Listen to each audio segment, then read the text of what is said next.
Hola Agustín, ahí te invito.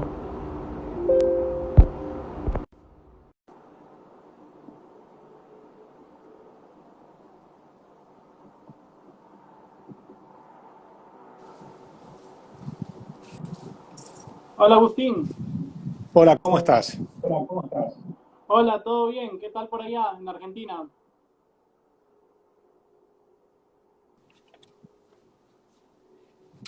A ver si te cuelga un poquito la señal. Ahí te escucho.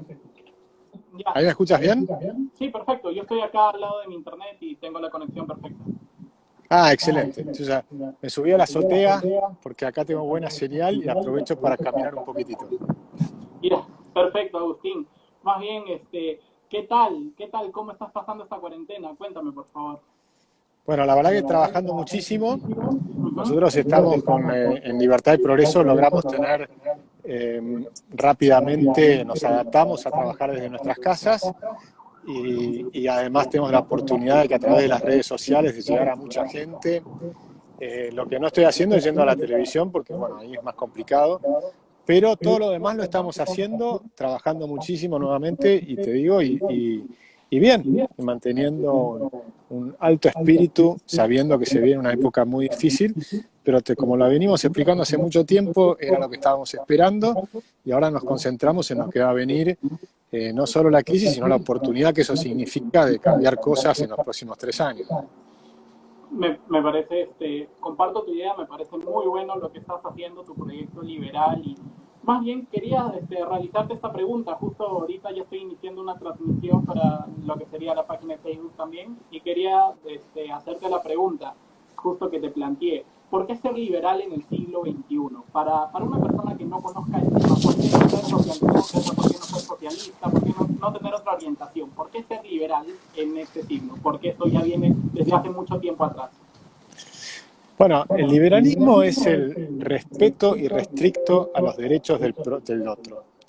Entonces, no ser, yo te diría, ¿por qué no ser liberal? Porque ser liberal es lo esencial, es respetar que cada uno es dueño de su mente, de su cuerpo y por lo tanto del fruto de su trabajo. Entonces, la pregunta es, ¿por qué están en contra de eso? Lo que pasa es que se han olvidado lo que significa el liberalismo. Yo creo que simplemente la gente no sabe lo que es ser liberal. O sea, hay poca gente que comprende lo que significa. Porque una vez que lo comprende, lo que estás diciendo es que cada uno tiene derecho a buscar la felicidad a su manera. ¿Y quién puede estar en desacuerdo con eso? Solamente un socialista. Pero le va a costar mucho explicarlo. Es decir, explicar por qué no tienes derecho a hacer lo que tienes ganas, siempre y cuando no molestes al tercero. Entonces ellos buscan la excusa diciendo, bueno, la excusa marxista era, resulta que el capitalista le saca la plusvalía al obrero. Pero eso fue demostrado hace muchísimo tiempo que es falso. Y entonces vienen ahora y te dicen, no, lo que pasa es que lo que hay es una gran concentración de la riqueza. Y esa excusa también es falsa, es porque simplemente no ocurre. Por ejemplo, cuando comercian los países, la gente de izquierda te dice, no, lo que ocurre es que un país rico explota al pobre, entonces el rico se enriquece más y el pobre se explota más. Entonces simplemente lo que hay que hacer es mirar los números. Y cuando vas a buscar los números, resulta que lo que llaman países emergentes, que son los países más pobres, crecen, por ejemplo, ahora en el siglo XXI, desde el principio del siglo, al 5,5% anual. Y los países más ricos crecieron al 1,5% anual. Y en promedio el mundo al 3%. Es decir, que los más pobres crecen más rápido que los ricos.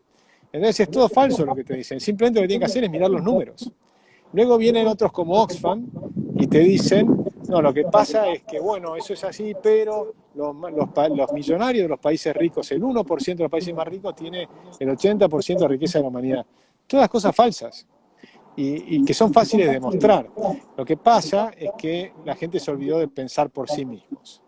Entonces lo que haces es, hay una ideología reinante y hay pocos libres pensadores. Libre pensador es la persona que piensa por sí misma, la que mira los datos, escucha a todos y confronta con la realidad, y no los que repiten los slogans. Es impresionante la velocidad con que el esquema mundial hoy, de enseñanza mundial, y las organizaciones como la ONU y los países logran ahora se levantó un poquito de viento acá.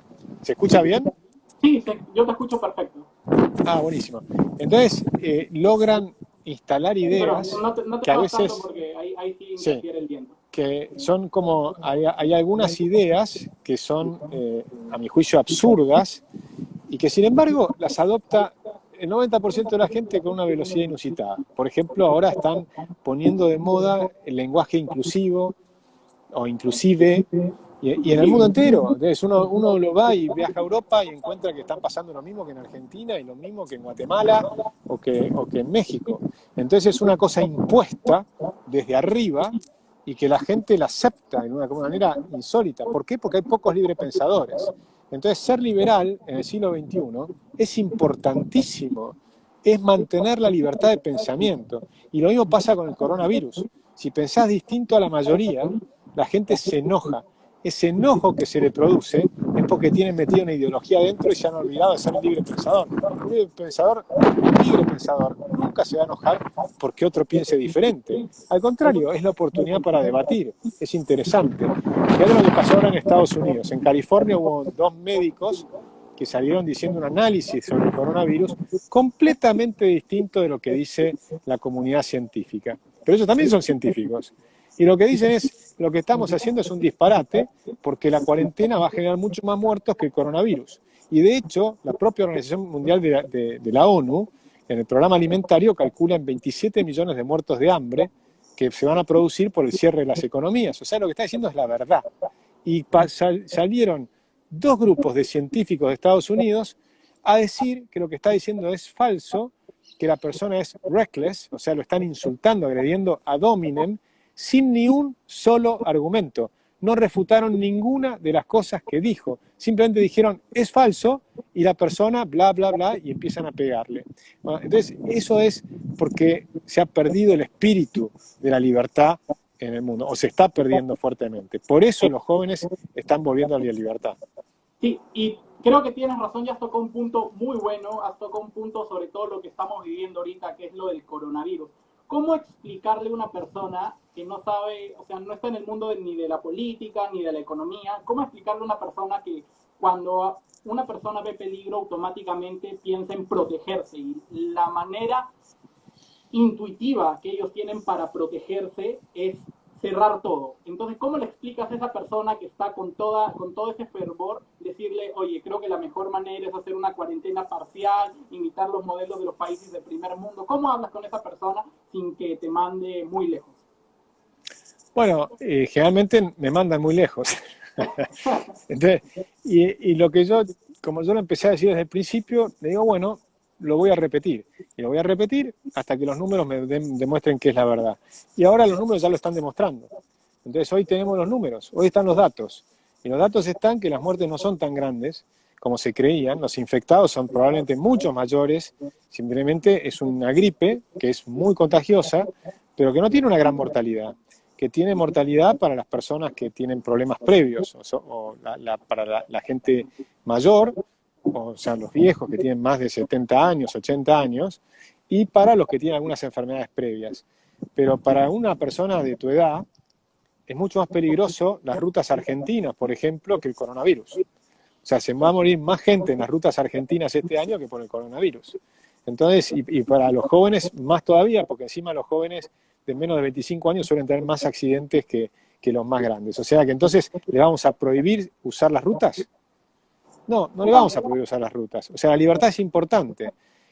Y además, cuando cierras la economía, produces muertos. Y ya se sabe que se producen muertos. O sea, hay estudios científicos que lo demuestran. Hay papers académicos, por ejemplo, que te muestran que en la crisis del 2008, en el mundo aumentaron 500.000 muertos de cáncer. Entonces, y eso nada más que por el cáncer. Sumale el ACV, los suicidios, los paros cardíacos y los muertos de hambre, que la ONU ahora dice que van a ser 27 millones extras de muertos de hambre. Entonces, la cantidad de muertos que produce el cierre de la economía es enorme. Y un montón de cosas que la gente no comprende. La economía es muy compleja. Y la economía es tal vez una palabra que no es la que deberíamos usar. Deberíamos usar la cataláctica, que son las relaciones de intercambio entre los seres humanos. Entonces ahí ves, por ejemplo, que en Argentina cayó 70% las donaciones de sangre. Entonces tienes hemofílicos que no consiguen transfusiones y se están muriendo.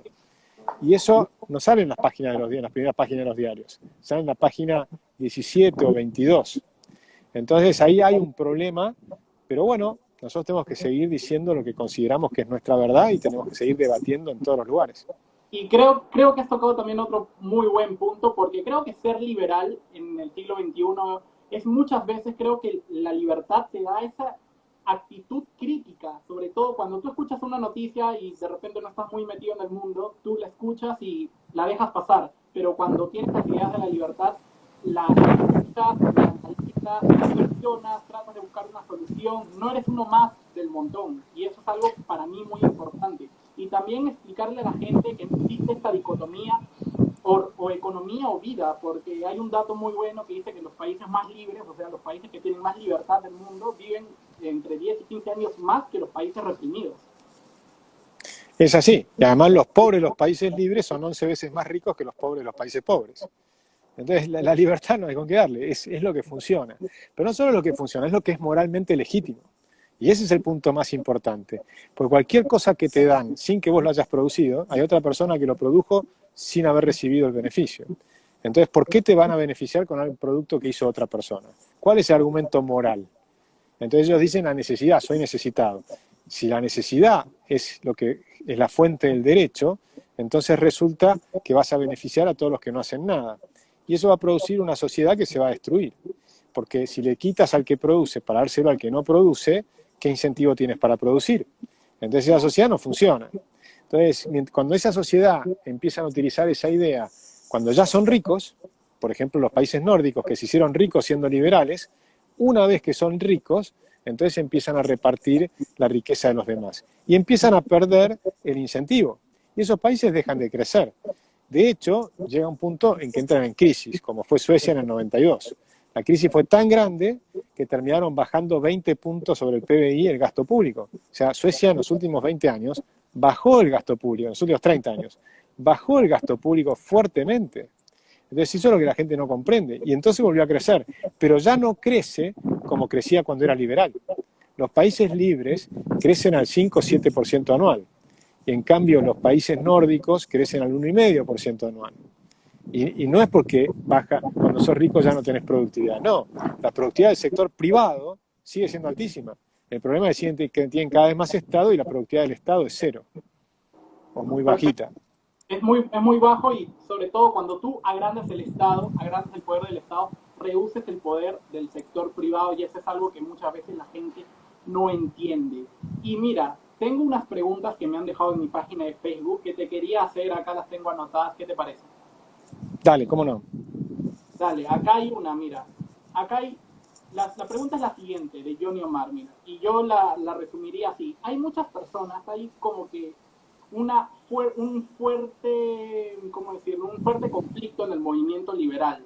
¿Por qué? Porque hay algunos liberales, porque hay dos bandos, yo los he visto, dos bandos. Hay algunos liberales que dicen, yo no soy ni de izquierda ni de derecha, yo soy liberal.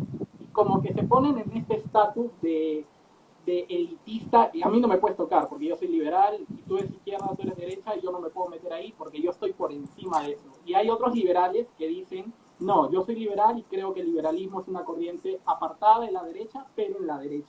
Entonces, ¿qué diferenciaría a un liberal de la derecha y qué opiniones tienes? Porque esta dicotomía está generando conflictos. Yo mismo lo he vivido. Entonces, ¿cuál es la opinión de alguien que sabe tanto del tema? Bueno, originalmente el liberalismo surgió en la izquierda, porque la derecha y la izquierda estaban a la izquierda del rey, entonces estaban y oponiéndose al Estado. Entonces, lo que pasa es que la izquierda de hoy es el Estado. Entonces nosotros nos seguimos oponiendo al Estado. Entonces eso hace confundir la derecha y la izquierda, porque antes el Estado era el rey y el rey te oprimía. Ahora, el Estado te sigue oprimiendo y los liberales seguimos en el mismo sitio, negando la opresión del Estado. No me importa si es un rey o si es un parlamento, porque si resulta que es un parlamento que te oprime más que el rey, tampoco es una solución. Entonces, si el rey te sacaba 10% de impuestos y ahora el parlamento te saca 55% de impuestos, yo casi que prefiero el rey. Entonces, ¿qué es lo que pasó? Se perdió la noción de justamente el respeto de los derechos humanos, del respeto a los derechos humanos, el derecho a la vida, a la libertad y a ser dueño del fruto de tu trabajo. Entonces, ¿qué hicieron ellos? Lo que hicieron en el nuevo constitucionalismo es inventar derechos, que no son derechos. Porque todo derecho que te tiene que pagar otra persona no es un derecho. Los derechos naturales que no son inventados, son los que tienes por el solo hecho de nacer. El derecho de la vida no te lo paga nadie, es tuyo. El derecho a ser dueño del fruto de lo que vos producís no te lo paga nadie, es tuyo. La libertad es un derecho tuyo, nadie te lo tiene que dar, te lo tienen que reconocer. En cambio, si te dicen que tienes derecho a la educación, a tener una casa, y tienes derecho a la salud, y tienes derecho a todas cosas que no has producido nada para tenerlo, lo que le están diciendo es que vos tenés derecho a explotar a los que producen. O sea, vos sos un explotador de las personas que se esfuerzan y trabajan, les sacas sus ingresos para vivir de arriba. Entonces tienes el seguro de desempleo, tienes una cantidad de cosas que te pagan otras personas. Entonces esos no son derechos.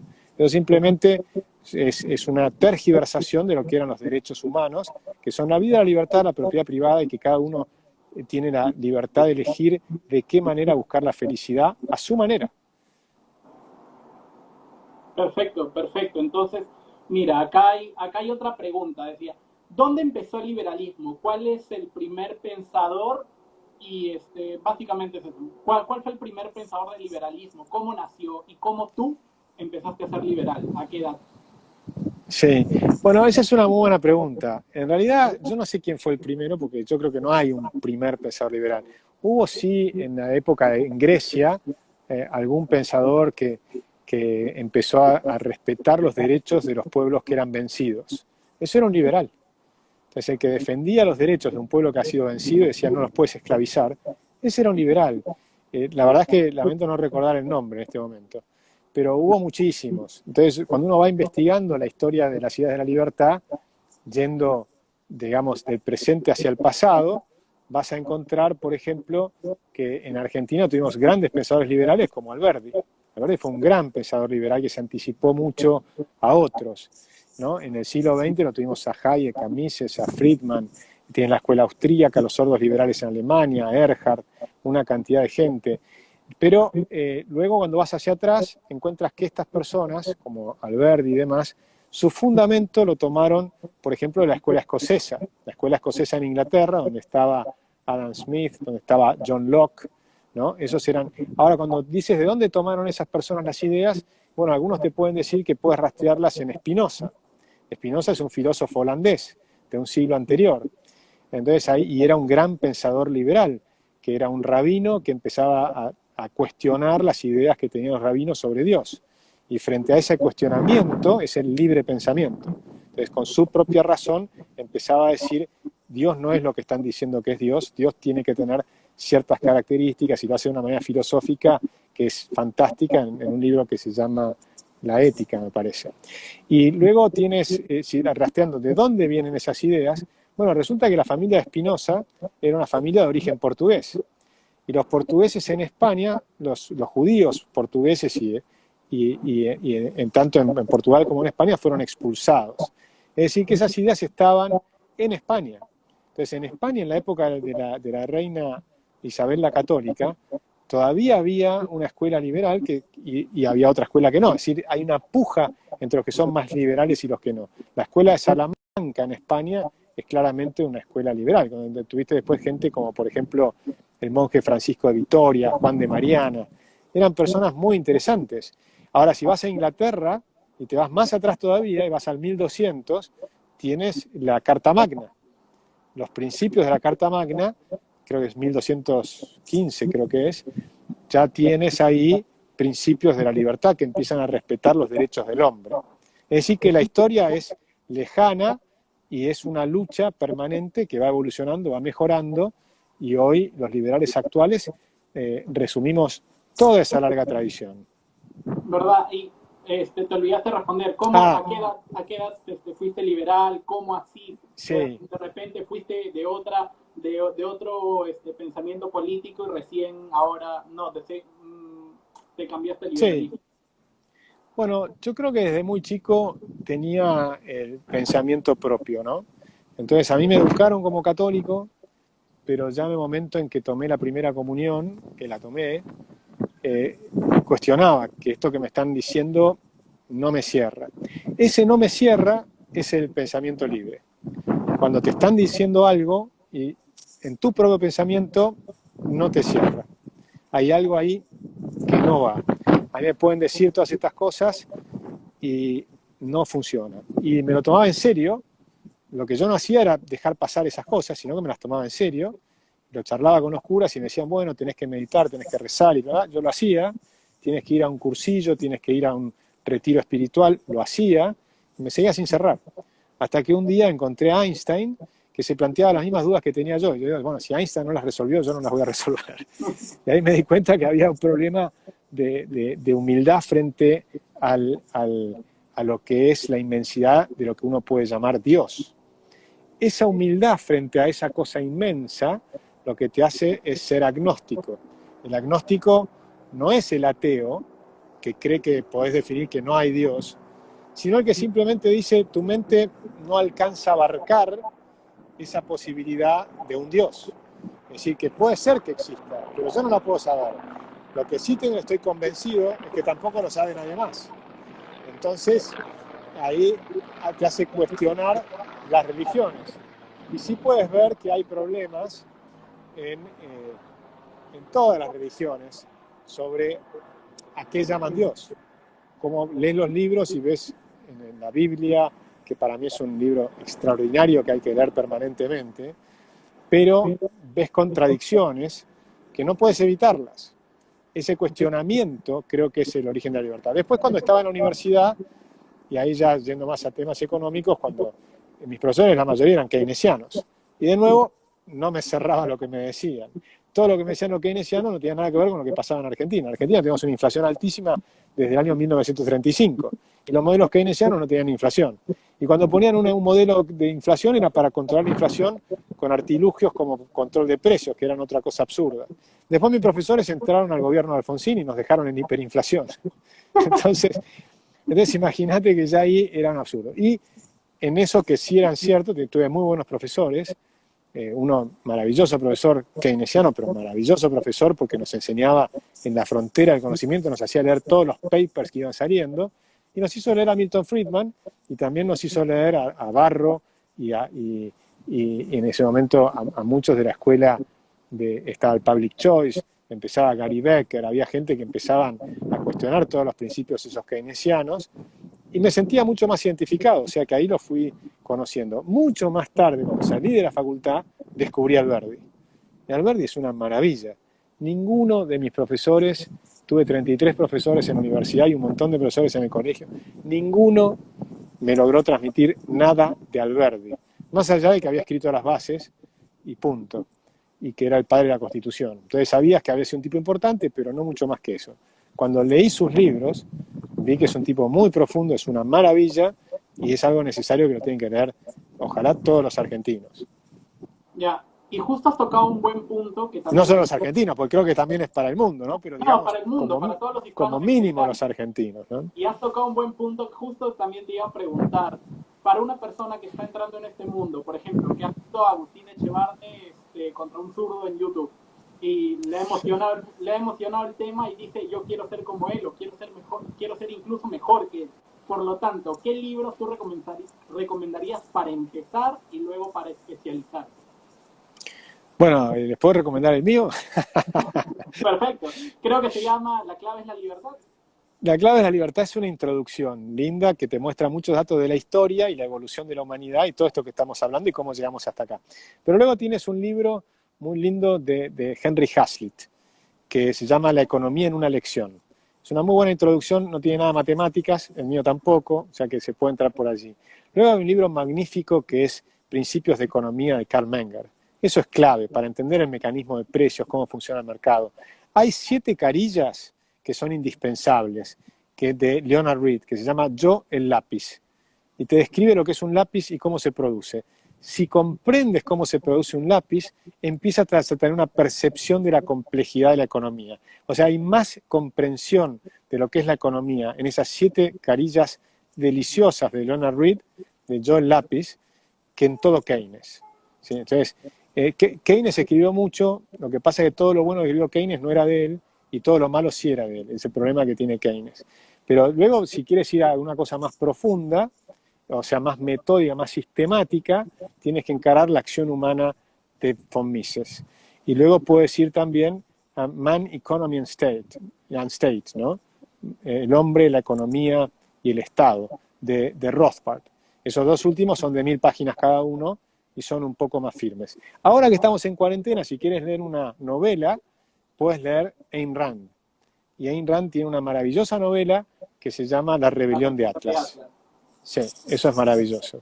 O sea, que ahí te di algún... La Argentina está a punto de pasar la rebelión de Atlas, estuve viendo un video.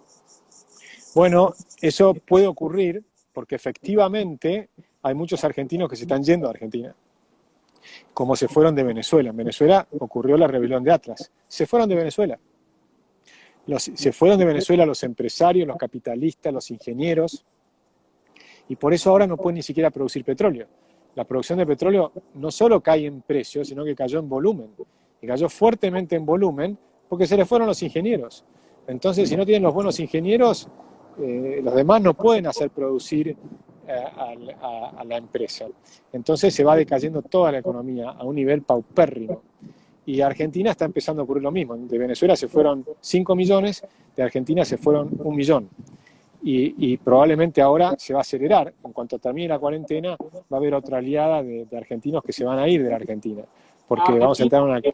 Argentina va a caer en default para ti, sí o sí, inexorablemente, no hay salvación. Creo que vamos al default, sí, es muy probable. Ya antes del coronavirus, la probabilidad del default era el 94% marcada por el credit default swaps, por los mercados. Ahora debemos estar cerca del 99% de probabilidades, o sea, la posibilidad de salir del default.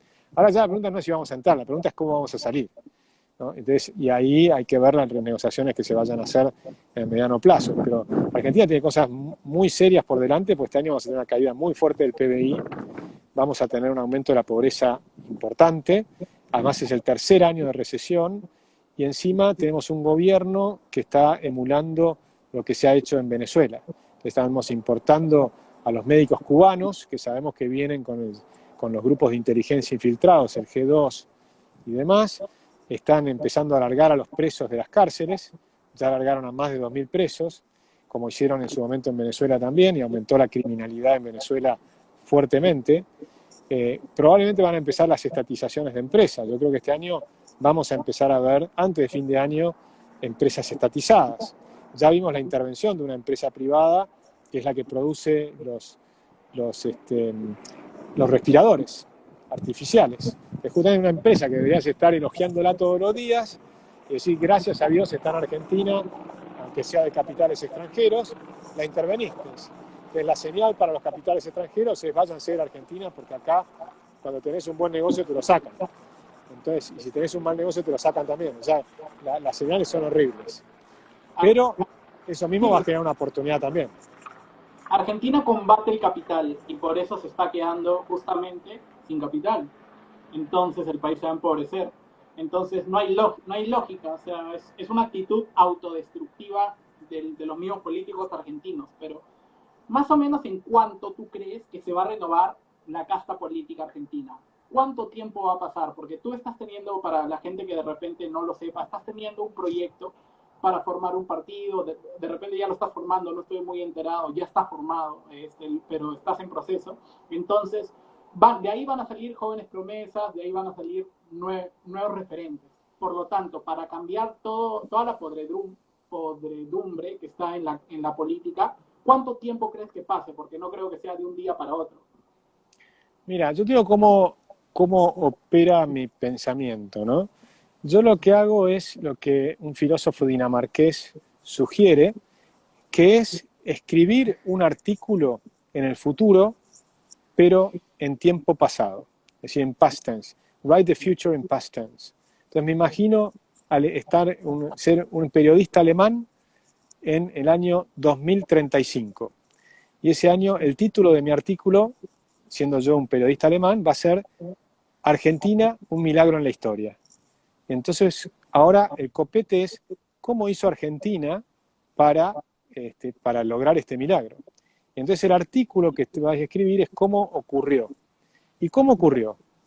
Bueno, resulta que en el año 2020, en plena crisis, un grupo de economistas liberales empezó un partido que se llamó Unidos, y ese partido, que todo el mundo decía que era muy difícil de generarse, porque había otros 10 intentos que se habían hecho y no lo habían logrado, otros 10 grupos que estaban intentando hacerlo, logró formarse en apenas 4 meses. 4 meses estuvo en la capital federal, en los siguientes 8 meses estuvo en el resto del país y lograron presentarse en un frente con algunos otros liberales y conservadores en las elecciones de 2021 y lograron sacar 10% de los votos. Y en el año 2023, en plena crisis que continuaba, una crisis tremenda de la Argentina, donde hubo violencia, hubieron una pérdida de popularidad de los partidos, tanto del peronismo como de Cambiemos, resultó ganador en el nuevo partido Unidos y el frente que habían generado, que se llamaba Diálogo Republicano. Y ese diálogo republicano que triunfó en el 2023 no hizo gradualismo. El día que ganó las elecciones y el día que asumió la presidencia, empezó un grupo de reformas, de transformación muy profunda, y lograron que en 18 meses la Argentina empiece a crecer al 7% anual y siguió creciendo al 7% anual hasta que escribo este artículo en el año 2035, multiplicando por 3 veces el PIB per cápita. ¿Qué tal sueño? Y estoy seguro y deseo de todo corazón realizar, y estoy seguro que así va a ser, porque los economistas argentinos, mira, yo soy de Perú y su influencia, imagínate, ha traspasado fronteras. Hay mucha gente fuera de Argentina que los admira, que mira sus videos, que se ha hecho liberal gracias a todos ustedes, a Juan, a Milei, a Gomini, a Agustín Echevarne, que los mira a diario y que es como que les da armas para enfrentar el día a día. Así que yo estoy muy seguro de que eso se va a realizar. Pero mira, yo tengo justo con mi carrera, que es ciencia política, yo tengo un análisis de que para que eso se dé, lo que tú has dicho, va a haber alguien dentro de tu partido que tenga tal cantidad, sea una actitud impecable, tenga tal capacidad de aguantar las críticas y que no lo saquen del poder por todo lo que se le va a venir, porque tú sabes, no solo es economía, sino en la política hay muchos grupos de poder concentrados. Así que cuando tú empiezas a bajarte ministerios, a bajarte empleados públicos innecesarios, que no digo que sean médicos o policías, sino empleados públicos que no sirven para nada, va a haber protestas, van a haber de todo. O sea, alguien dentro de tu partido, recuerda siempre que va a tener que aguantar un cargamontón increíble si es que llega al poder. O sea, ¿tú crees que salga esa promesa de tu partido?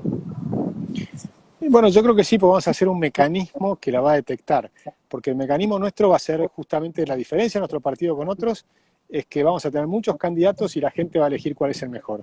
Es decir, nosotros no tenemos un caudillo y nos ponemos atrás de esa persona, sino que van a ser los propios jóvenes, porque además el 70% de los que se están inscribiendo son jóvenes de menos de 30 años. De forma tal que son jóvenes que además se están haciendo fanáticos. Entonces vamos a tener gente que además va a salir a la calle a respaldar lo que hagamos en el momento que sea necesario. Y van a ser cientos de miles. Cuando vos tenés cientos de miles de jóvenes de menos de 30 años que son capaces de defender una idea en la calle, no solo en las redes sociales y demás. Si los otros van a la calle, nosotros también. Entonces acá, porque acá hay un problema. El peronismo, el viejo Perón, él decía que él dominaba la calle. ¿Sabes cómo hacía para dominar la calle? Decía, nosotros salimos 300 personas con 300 garrotes y rompemos todas las vidrieras que encontramos y todas las cabezas que encontramos. Y ese día dominamos la calle. Bueno, cuando ellos hacen ello con 300 garrotes y demás, nosotros vamos a salir pacíficamente, pero vamos a salir 200.000 o 300.000 personas. Entonces, eso es lo que va a defender el proyecto. Cuando se vea que hay una gran cantidad de gente que ha cambiado las ideas, que tenemos apoyo popular. Obviamente, esto es suponiendo que logramos el apoyo popular. El gran desafío es tener el apoyo popular. Si la gente quiere el cambio ocurre. El problema que hemos tenido es que la gente no estaba convencida de cambiar. Entonces, por eso es que no hubo un cambio. Por eso lo votaron a Macri. Si hubieran estado convencidos de cambiar, lo hubiesen votado a López Murphy, que era el que realmente proponía un cambio en serio en Argentina. Pero si en algún momento votan a los candidatos de Unidos, les aseguro que van a ser gente que van a provocar un cambio muy profundo. Acá no vamos a ir con cosas, cosas políticamente correctas, no vamos a decir cosas agradables, acá vamos a decir exactamente lo que vamos a hacer. Entonces el día que ganemos las elecciones vamos a hacer lo que dijimos que íbamos a hacer. Y las vamos a hacer. Y por supuesto vamos a tener gente que se va a poner en contra y le vamos a poner opciones de hierro a los sindicalistas, por ejemplo, y demás, o se suman o perecen, pero porque vamos a ir a cosas nuevas. Esto es como la definición del capitalismo de Schumpeter, que decía, el capitalismo, la destrucción creativa. Lo nuevo supera lo viejo. Entonces, cuando tienes un WhatsApp, dejas de usar otras cosas. Usas Instagram como estamos usando ahora y hay otras aplicaciones que han dejado de usarse. El teléfono que estamos utilizando ahora ha hecho desaparecer a las cámaras fotográficas, a las filmadoras, al fax, a cantidad de productos que han desaparecido. Y esto va a ser igual. Las nuevas ideas de Unidos yo creo que van a superar las viejas ideas que han tenido durante 100 años postrada la Argentina. Perfecto, y estoy seguro que así va a ser y te deseo mucha suerte con ese proyecto que estoy seguro que se va a realizar. Mira, acá tengo unas últimas preguntas que hice, de repente, no importa si no lo conoces, me dices y cambio pregunta, pero ¿qué opinas, por ejemplo, de países como Perú económicamente? De repente no estás muy al tanto, así que por eso normal. ¿Qué opinas de Perú? Perú es fantástico porque tiene un desastre político, pero por lo menos han mantenido ciertas ideas de libertad económica, que es lo que les permite seguir creciendo, ¿no? Es decir, que creo que hubo una influencia muy importante de Hernando de Soto. Hernando de Soto, que en su momento Vargas Llosa, que perdió las elecciones, sin embargo triunfó en las ideas. Entonces fue interesante lo que pasó cuando ganó Fujimori, porque en ese momento creo que hubo un gran avance en cuanto a las ideas de la libertad. Y esa idea del reparto de tierra, del reconocimiento de los derechos de las tierras, eso creo que fue una cosa muy importante. Y todavía tienen un sistema donde no tienen impuestos tan altos, con lo cual pueden seguir sobreviviendo. Ahora, tienen dificultades económicas, yo creo que tienen que seguir en la lucha por la libertad y por las ideas, y en algún momento tienen que resolver el problema político. El problema político es grave, y el problema de corrupción es grave, porque eso te hace perder puntos de productividad, te hace crecer más lento. Entonces, si realmente logran hacer esas cosas, yo le auguro un muy buen futuro al Perú, pero sí creo que tienen que resolver el problema político. Perfecto. Y acá tengo unas últimas dos, Agustín. Una, porque acá en Perú sobre todo, me imagino que en Argentina también, están proponiendo dos medidas. La primera es el impuesto a las grandes riquezas para recaudar, y el segundo es la renta básica universal. ¿Esto por qué es bueno, por qué es malo desde el punto de vista económico y moral? Yo creo que primero creo que es inmoral, porque yo creo que cada uno es dueño de su riqueza. Entonces, cuando le sacas el dinero a los ricos a la fuerza, dejan de hacer caridad. Y es mucho mejor la caridad privada que la pública. La pública genera corrupción. Y el salario universal es corrupción. O sea, repartir plata para no hacer nada, eso es corrupción, es corromper las mentes. Pero no solo corrompes al funcionario, corrompes al que recibe ese dinero. Y es dramático, es horrible para esas personas, y está demostrado. Lo demostró, por ejemplo, Calvin Helling, que es un aborigen canadiense, abogado, que de origen, él es aborigen, pero salió de las reservas. Sabes que en Australia, Estados Unidos, Nueva Zelanda y Canadá, a los indios aborígenes los han dejado en reservas y les dan todo. Salario universal, vivienda gratuita, salud, etcétera, etcétera, etcétera. Bueno, ahí adentro, en las reservas, donde les dan todo, tenés el doble de tasa de suicidios, tenés 5 veces más tasa de alcoholismo y de violencia familiar y de adicciones. Entonces, destruyes la moral del ser humano cuando no le permites progresar en libertad, ganando plata con su propio trabajo. Acá lo que hay que tener es una economía floreciente que produzca empleos, y entonces la gente pueda tener distintos empleos y trabajar y pagarse lo que necesite con su propio esfuerzo, y no con el esfuerzo de los demás.